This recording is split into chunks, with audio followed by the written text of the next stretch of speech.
regarding the lectionary text and the research that we look at, and I've given you some websites to take a peek at.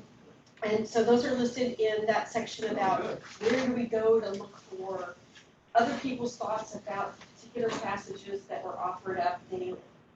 And that's a good location to start. The Presbyterian Church has one, and of course Vanderbilt has one.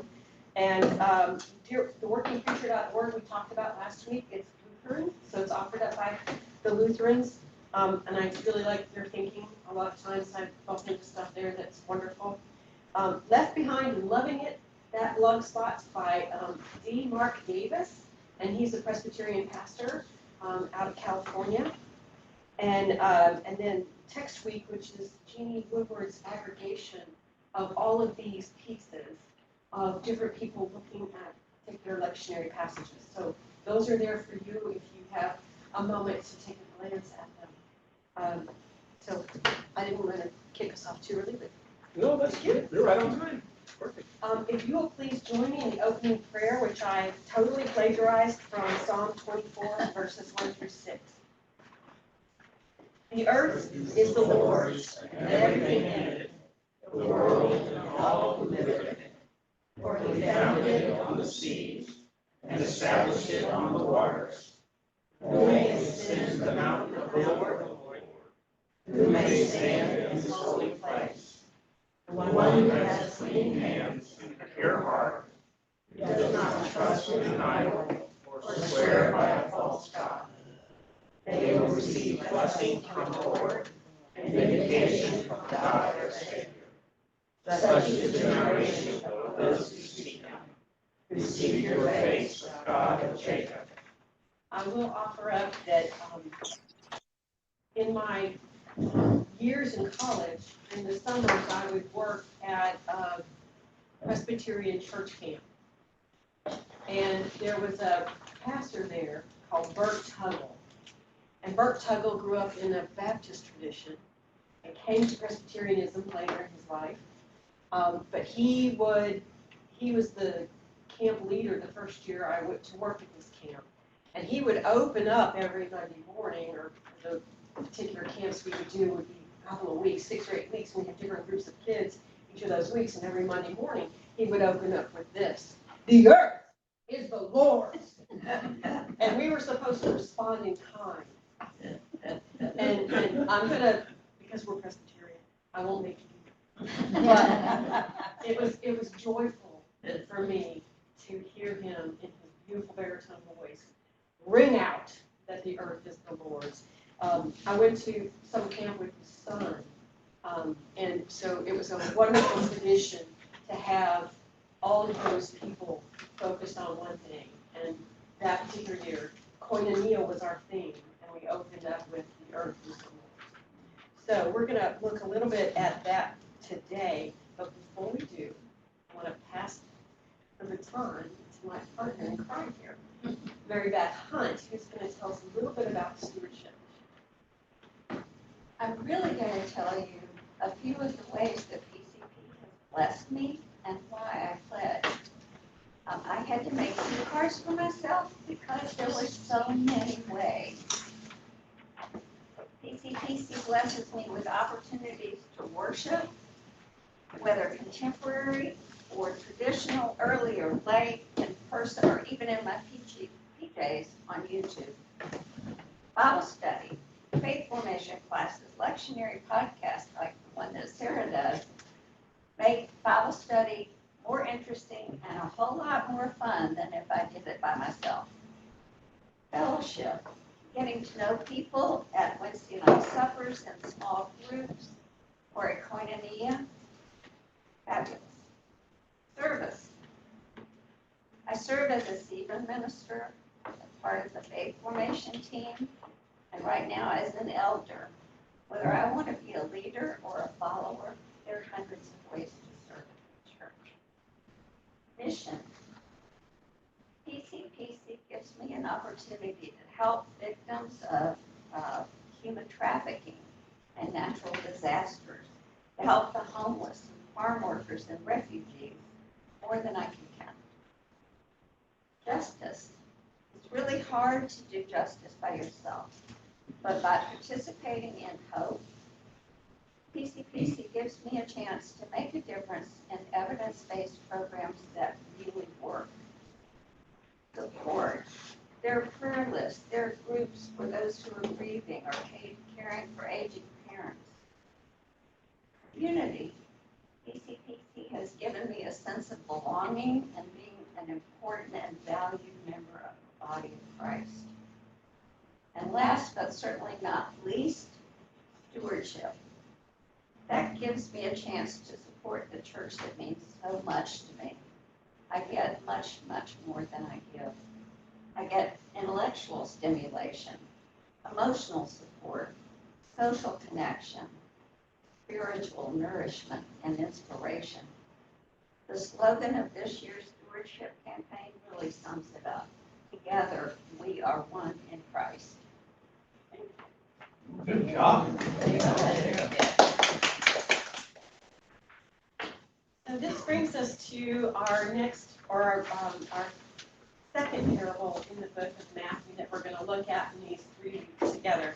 And we're looking at Matthew chapter 21, verses 33 through 46. And I ask for a volunteer to help me read that. I'll do it. Perfect. Listen to another parable. There was a landowner who planted a vineyard, put a fence around it, dug a wine press in it, and built a watchtower. Then he leased it to tenants and went to another country. When the harvest time had come, he sent his slaves to the tenants to collect his produce.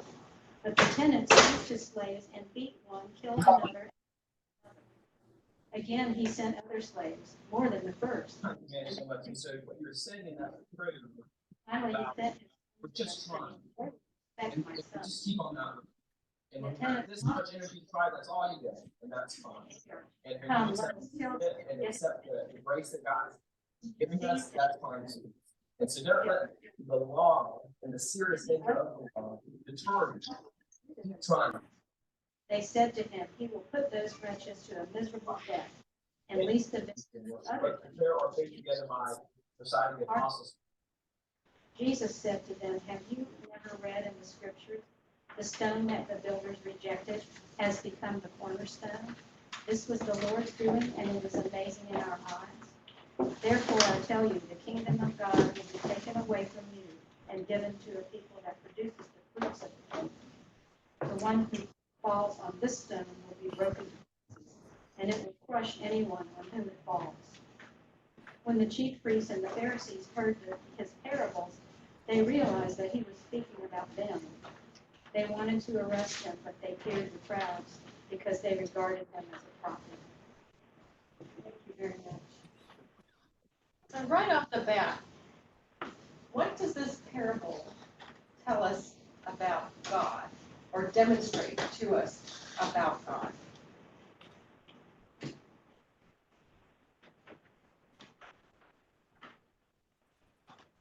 delegates his work.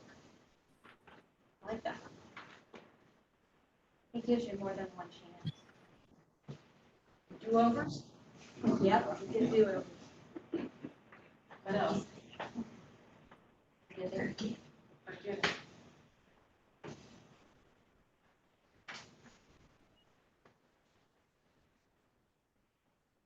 He has an expectation.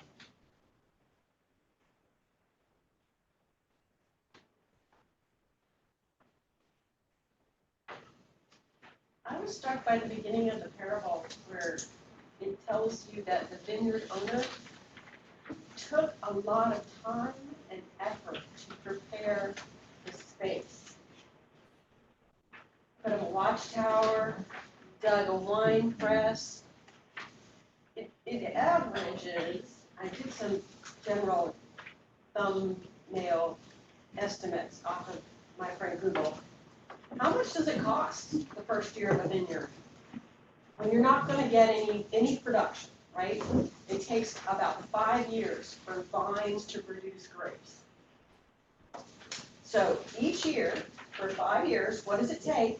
What kind of money do you have to put in to make sure that at year 6 you're going to have produce? not wine, just produce. It takes about $20,000 a year in modern language, modern monetary exchange. So that means about $100,000 goes into year 6 to get to grape. And what if year 6 is really a bad year? Like, we didn't have enough cool weather, we didn't have enough rain at the right time, or even worse, somebody ate all the grapes. Those birds, they came down from heaven and they ate all the grapes. So there's some care and concern that this vineyard owner has put into this place.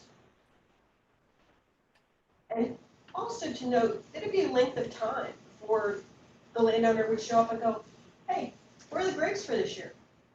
Right? So 6 years would have passed since he handed the particular piece of property over to the people he's given the land to take care of, the tenants. So who has ownership of this land? Just asking for a friend.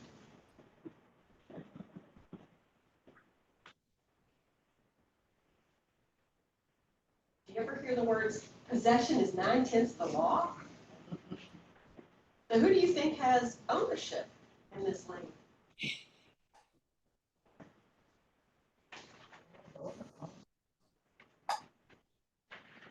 I am the daughter of a sharecropper. My dad and his family lived in what would be considered the Dust Belt, and his family would move from farm to farm, harvesting product for an owner, and they would get a share of that they would work. I don't know why my family doesn't like sugar beets, but I bet it's bad. I'm not sure why my family wears cotton, but I'm sure it has something to do with that. So we have a history of understanding about those people would be hired to take care of the vineyard, right? So what does this tell us about God again? Sarah, this parable strongens several of my chords. One is, and you noted it, by the time the tenants were working, they had all that they needed to do the work. I love that mantra, God doesn't call and equip, God equips the call, so that what we need to do God's work is available. And the other is, as a big fan of James, the focus is on actual behavior, not words, not thoughts, but what they actually did. I think God trusts these tenants, or the vineyard owner. We're going to give God the author, the idea of being the vineyard owner in this conversation. God trusted the tenants to work the land, to produce the grape. It's a collaborative experiment, and that rings a chord in my heart, because I like collaboration a whole lot more than competition. But it requires both the tenant and the owner to work together to produce the grapes. And there's a certain level of investment and trust on both parties, I would think. What else does this tell us about God?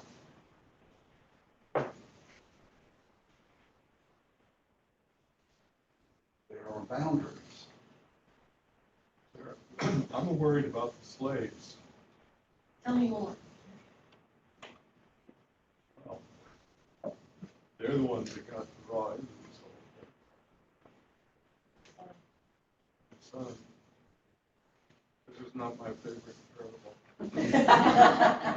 We all agree. There's a certain level of violence in the story. A lot of violence, actually. So that leads me to question number 2. The cornerstone element. How do we consider the cornerstone of this story? And what does it mean when we read what's in verse 44? And that's the business of the cornerstone being the thing that you fall on that breaks something, or the thing that falls on you and breaks you. Well, it says cornerstone here, which is corner, but it also refers to keystone, I think so too, thank you. which is in an arch, and it's referred to an arch in other passages where it holds the thing together. If that stone's not there, it falls. It accepts the full tension of the arch, right? So that is usually a triangle shape or a trapezoidal shaped stone that would go in the arch to pinch the rest together, and it provides that fulcrum, or not, that's not the That's right what word. the arch rest is. Rest against that particular stone. So you get the equal force on either side so the arch doesn't collapse. It's all working by gravity.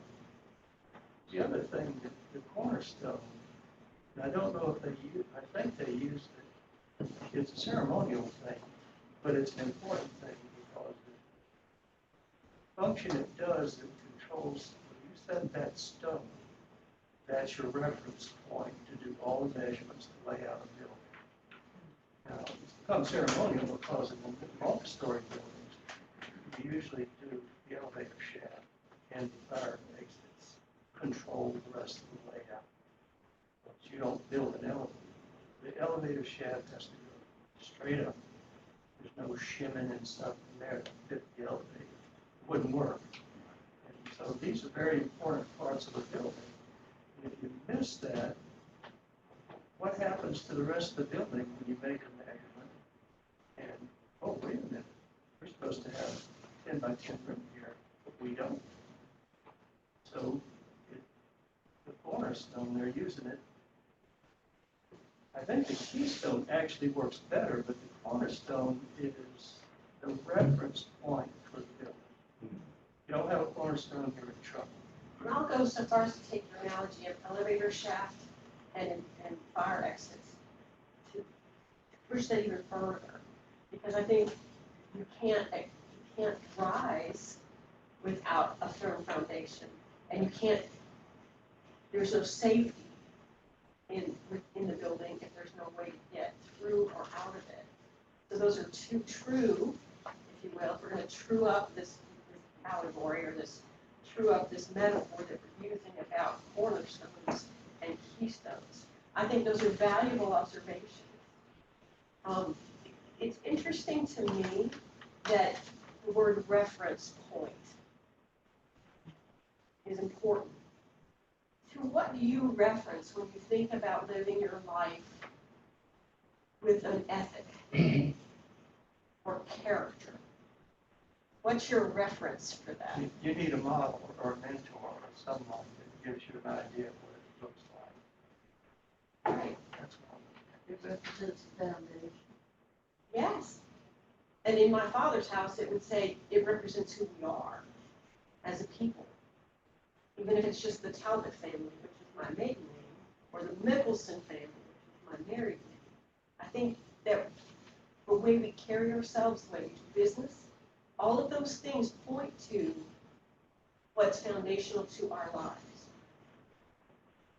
And there's a sense of responsibility and accountability that's here. Maybe that's why you don't like it.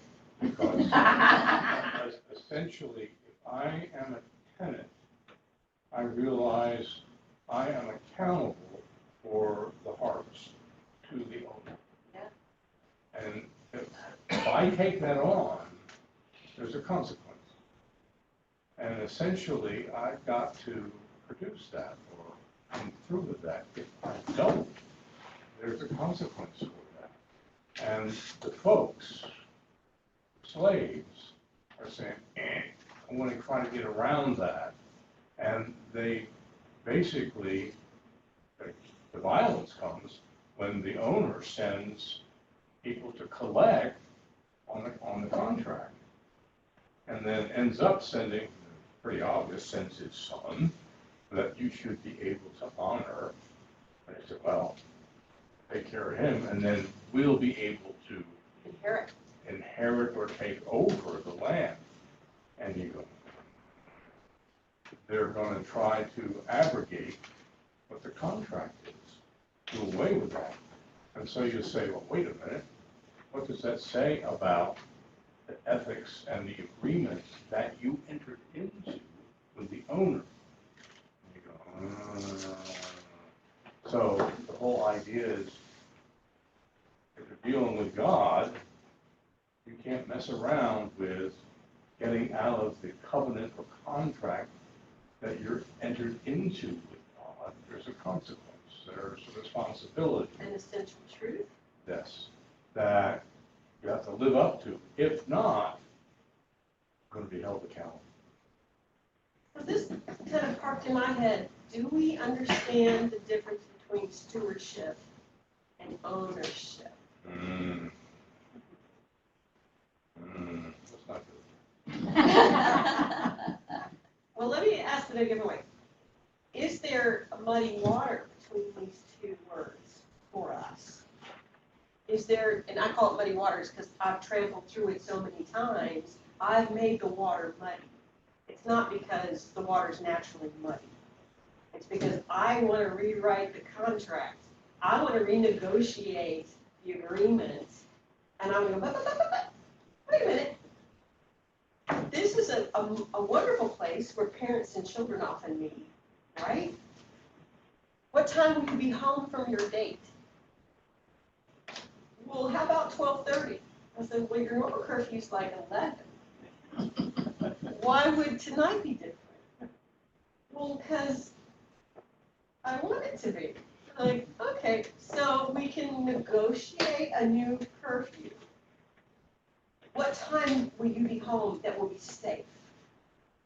To reiterate why we have a curfew, I use the word safe. Because it has not to do with my want to control or their want to violate, but it has to do with safety. When is it safe for you to be home from your date? Let me ask that question. Because if we're going to muddy the water between two things, I want to reiterate why I value the agreement. When God wants to remind me of why we have the agreement, how does he do that? Or she, let me qualify that. I might hear a word of good counsel from a friend, right? Somebody that comes to me and says, I'm confused by this. How does this work for you? Might be a parent talking to a child. Might be a spouse talking to a spouse. Might be a grandparent talking to a child, a grandchild. How do we understand our agreements with each other? We have to communicate. You started your question with the difference between stewardship and Ownership. ownership. So we got to figure out what's the difference between those things. And it's sort of on what do you get? In other words, if you own something, you can expect to return. Dollar-wise, something like that. Stewardship, you expect a return, but it's in a different way. It's not, you don't get dollars and cents. You're taking care of something for somebody else. In fact, you don't get the same thing out of it. That's my simple way of trying to figure out what's the difference in stewardship. But it's your feedback. It's what you get in return. It's also your relationship, right? Our relationship to the thing I'm caring for versus my relationship to the owner of the thing I'm caring for. I think that's important. If we think of this church as something together that we own, what is stewardship for this church? And it can be as simple as don't drop the candy wrapper in my 3-year-old, or my 4-year-old, or my 51-year-old, 61-year-old friends. It could be as simple as I'm going to pick it up after I saw it got dropped. It can be that simple. Do we own anything?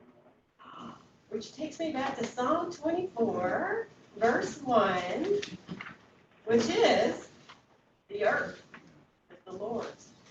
In that regard, as I got into college and seminary and began to learn about often indigenous people understanding, they had no sense of ownership. The Great Spirit created this, and we are to use it for each other. And certainly we don't want to overthrow our legal system. We own our part in the eyes of the law. But as a pastor, while they may not have used this term, there were men who thought, in fact, they owned their wives or their kids. That's, even if you didn't use that word, and it could be tough. I never thought of referring to it as a steward, but in a sense, we are stewards not only of property, but of relationships. And Christ really ups the ante for men. I'm supposed to love her the way Christ loves the church. She isn't expected to do that. Check the scripture. It only, it's men, right? Well, I'm going to tie it back to the blessing of the animals, too. Because I think if we consider how we relate to our pets, or those that we admire as creatures that live in our spaces. Now, I have a friend who has a squirrel named Pearl, and she is white, and she is beautiful, and she is not owned, but shares a space with my friend Kimberly. So, how we relate to the creatures around us? Do we see them as ours? Cats help remind us that you're not open. You are mine, human, yes. Human, please crack the can. Yeah, so I'm curious about this relationship. I think that's the strength of this story, is its relationship between the tenants and the vineyard owner. Have a responsibility. I mean, that you start talking about animals, talk about feeding the cat, I think that's your responsibility. And the cat meows till you do it or whatever. Or sits there until you do the right thing. Yeah, yes, exactly. Stares at you. So there's a certain responsibility to do that. I guess stewardship is very similar to that responsibility. If you've gained a lot from, let's just use this church as an example, you would like other people to have the same opportunity, not necessarily in the time frame that you're in, because it becomes existential after a while. What are you doing this for? You're not going to get an immediate, I don't want to say that, some people get an immediate reward, but others don't. In last week's conversation, we jokingly said that there were rules about our churches, in that where I grew up in a very small church in Mississippi, when they sent a pastor search committee out, they made a rule that we don't want to have anybody with a beard. And I was like, I don't get that. So I asked the impertinent question, why is there a thing about the beard? Not to mention there's a Jesus with a beard. So, in every depiction I've seen of God, he's had a beard. So it's kind of like this curiosity for me. But I think sometimes we consider the thing our own and put our own boundaries around it. And those boundaries may not be the same as the actual owner would put on the property.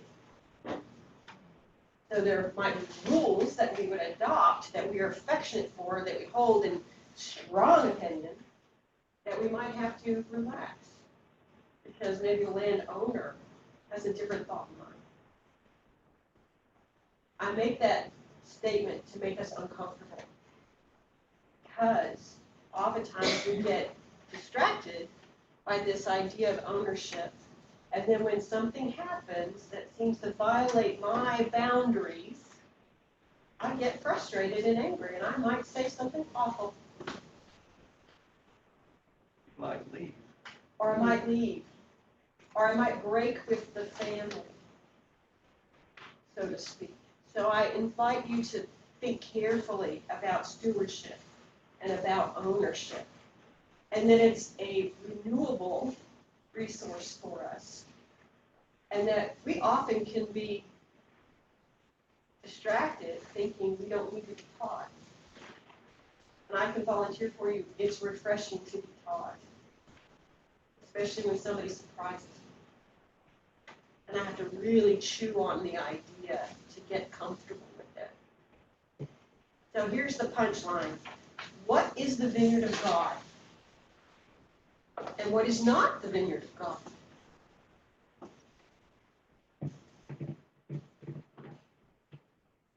Saul The vineyard says of God. everything. To me, is All creation. Yeah, the whole Church of world. Jesus Christ. What about our responsibility to the world, the earth, the climate change issue? Effective and efficient use of resources. People as resources as well as stuff. Right? We are to care for the world and the people and the creatures within it. It is really hard. I'm not going to lie. It is really hard to keep God's priorities in focus when I'm thinking about my 401k, when I'm thinking about my health insurance, when I'm thinking about the next thing I got to do. But in conversation, we can discover something I didn't see before. Right? Like, how can I use a renewable resource instead of a consumable resource to do the thing I want to do? It's a work in progress. This is not something we do perfect every day. This is something we often do once and go, oh, I messed up. I have to go back and do it again. I call it the 3 steps forward, 2 steps back learning style, because it invites us to reiterate for ourselves what we can do better. In my house, we have some really strong individuals. A lot of negotiating going on. And I love that they have authority and opinion, and they want to weigh in. But I on occasion have to go, but is that the best thing for the whole family? We have a blind dog that lives at our house. If you leave your shoes there, that poor dog is going to trip all over them in the middle of the night as he tries to find the water hole. I'd like to renegotiate where you've left your shoes because I care for the dog. And we make jokes about shoes being on the big adventure, right? They have to go out into all other places and go back to the closet and speak to the rest of the shoes about what's happening out there in the outside world. Make it a story, you and John Stein, right? So shoes go on the big adventure and go back and report to the rest of the shoes, what's going on in the rest of the house.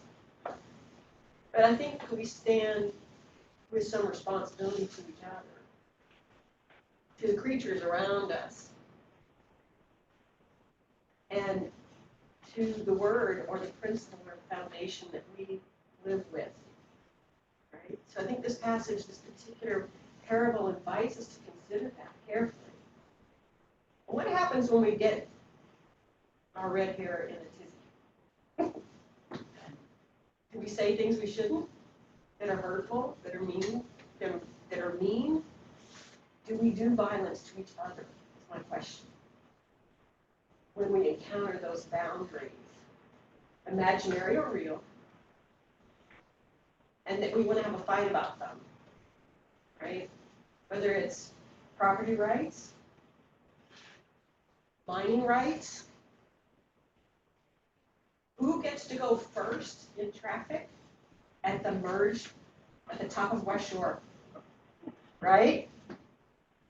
Will you re-nourish the beach in front of my house? Not if I have to give you rights to it. That's the latest. Well, no, I want rights to it if you want me to pay for that, yeah. That's the thing, is I want access to the beach if I have to replenish it. Try and get it How do you feel if you drive down Bayshore or through Tampa and you see all of those tall buildings? And on the other hand, we're seeing this nature of plants and forests and animals juxtaposed by the other side. I learned this week that bears like boats. Yes. Did you see, there was a bear on a boat in the Miami, in a, where was it? In a marina. In a marina. The bear had taken the precedence on the boat. I thought, Not for long. oh, the irony. Well, and I think that's part of the. Till the vineyard owner comes Yeah. back. So I'm gonna get some bears and take them downtown. Yeah, maybe. Yeah. You Run wanna in some of volunteer those something? buildings. Over in your condo. I guess I'm the only one, but this whole thing is confusing. Okay, tell me more. Well, I mean, there's no end, there's no black and white. I hate that.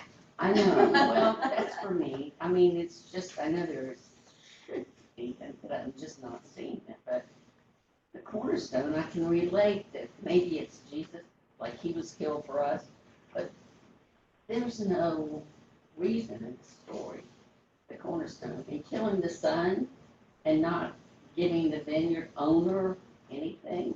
I mean, are you trying to equate us to the tenants? Yes. And we don't have to pay what we contracted for. We actually resent having to pay what we are asked to provide, I think, on a regular basis. No, I don't think everybody's that way. And I don't think everybody's perfect. I think everybody's not. No, but what I think is that we all come to this place in time where we recognize our own desire to participate. And I think it gives us, or invites for us, an opportunity to consider what's our relationship to the thing I feel strongly about. All right. Well, that, yeah, that's And I think, pledging and all that stuff, but just, yeah, I think it's that just one of, that it's not like the tenants, they can kill the son and yeah. there's nothing in here that says that's not right. It's a good Well, thing to and I do. think that one of the interesting things is Nobody. Jesus asks the listeners of this parable, what do you think that the landowner is going to do to the wretches that are tenants of this property? What should the landowner do? Well, verse 43, I find, can be troubling. He's going, out. I'm going to give the kingdom to somebody else. Yeah. Now, what's the implication of that?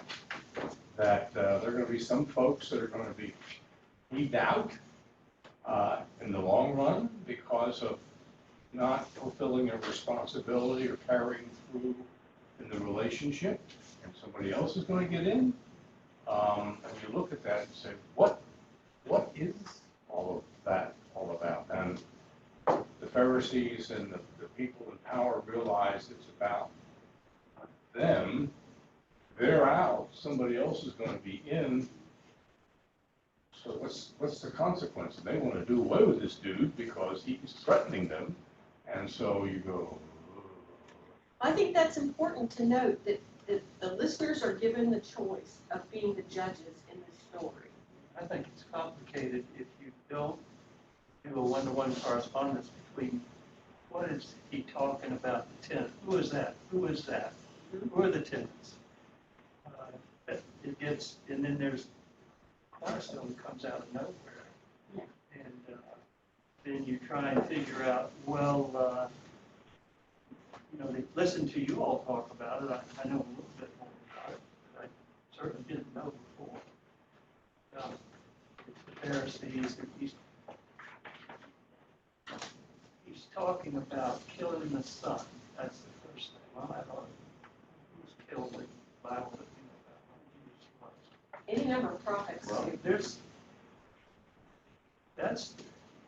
it's not explained, so it's up to you to try and figure it out. And it isn't an easy one to figure out. It sounds like something like Midsummer Murders or something. I'm gonna ask Tom Marcy, I think. Maybe invites us to go back to what's foundational to us. I'd say this kind of, I read it as kind of like a PG-13 version of what we read last week about the two sons. Like one saying, okay, I'm gonna do this for you, and then he doesn't. Well, this is kind of the same story, but more like visual. The consequences of that. Yeah, there are three parables juxtaposed, and each one gets harsher than the other. This is the cap. And back to your concern, the more I've read and studied the parables, I think Jesus intentionally made them confusing and challenging. That doesn't help a whole lot, maybe, but I think Yes, he did. the intent is to walk away going, why? And in living with it, and I'm calling it wrestling with it. And I love the word mulling. Which is perfect for this time of year, a mulling Yeah. spice. So Jesus invites us, as he's telling the story, to come back to an understanding of what's the relationship that we have to the Creator. What do we want that relationship to be based on? And what do we want the outcome of that relationship to be? The Pharisees and the leadership of the church in Jerusalem had been living pretty juicy and lavish lives because they stood in relationship to Rome and they didn't ruffle the feathers of the Roman occupiers. But they also figured out a way to make it more valuable and financially beneficial to them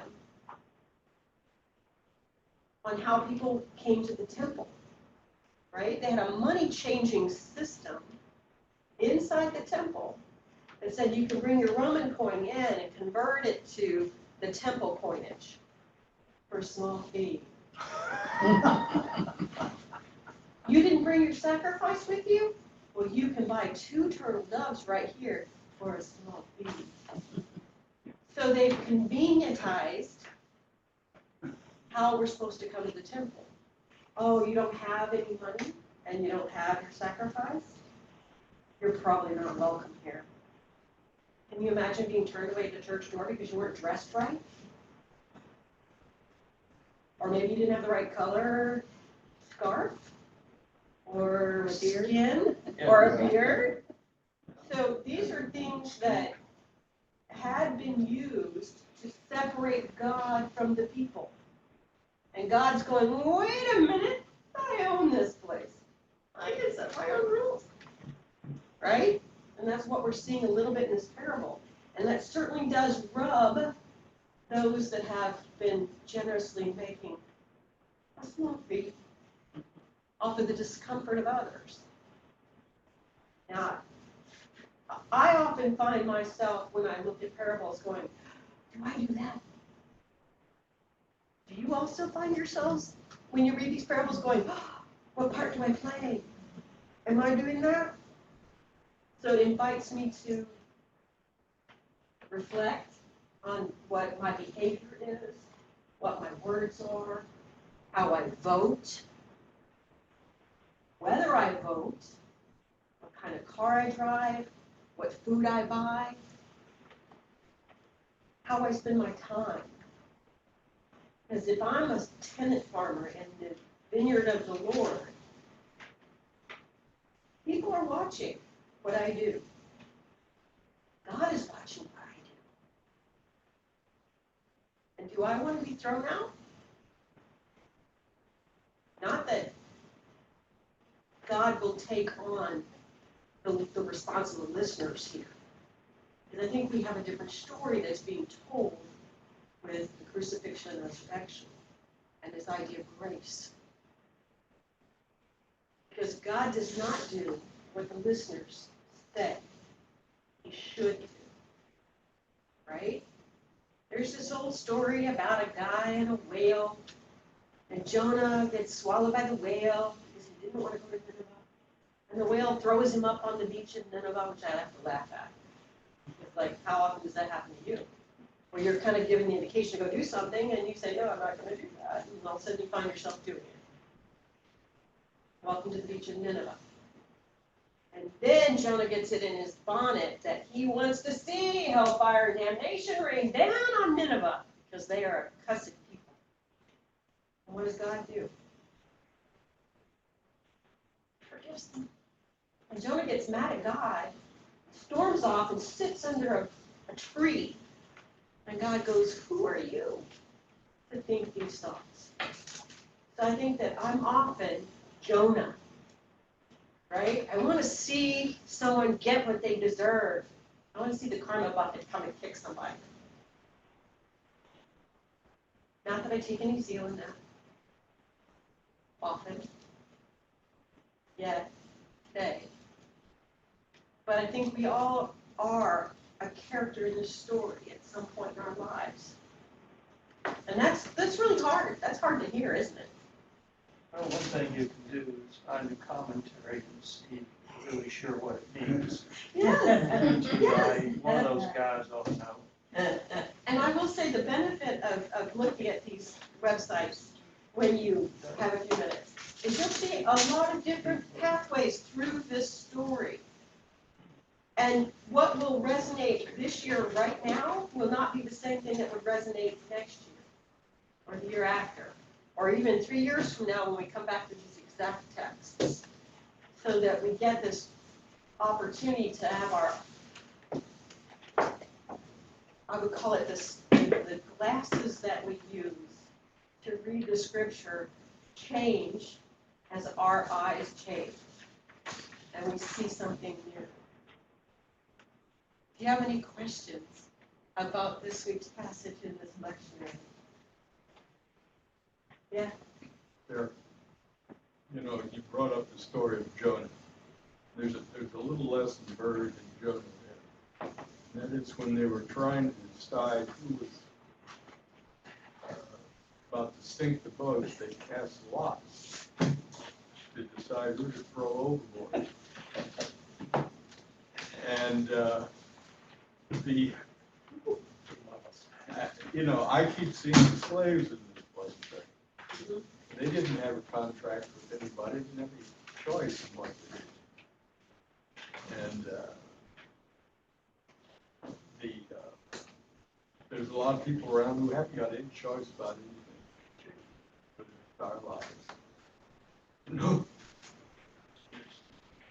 And you know, and there's many other businesses and things, to say nothing of wars, where there are people who are not, are just because, you know, collateral damage. Yeah. In Job,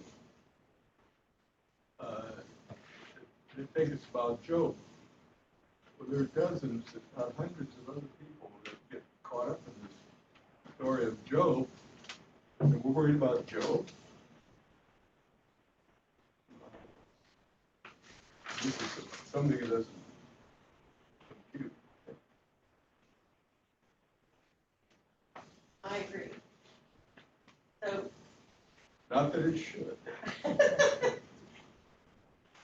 Any other thoughts about this week's lectionary passage? I don't know if this speaks to his concern or not, but among scholars, they raise the question, how much is God exactly like the landowner? And some, at least, and I would tend to this, I don't want God to be like this in every detail. God owns, the landowner owns slaves. You know, they joke about the first question he's going to ask when you get to heaven. Mine is going to be, why does this book never condemn slavery? Think what a difference it would have made in American history if this book clearly outlawed slavery. It doesn't. And that was used by ministers to defend slavery. So is God exactly, is God not more than what's in this book? Yes. Yes, God Yes. is more than what's in this book. Next week, our passage is even more to that point. Oh, And it sharpens a pencil and asks us to really work hard with, is the analogy offered by Jesus telling us about God or telling us about what we imagine God to be? And I'm often surprised that God is more than I think He is. And I'm hoping that you will arrive at that same place with me next.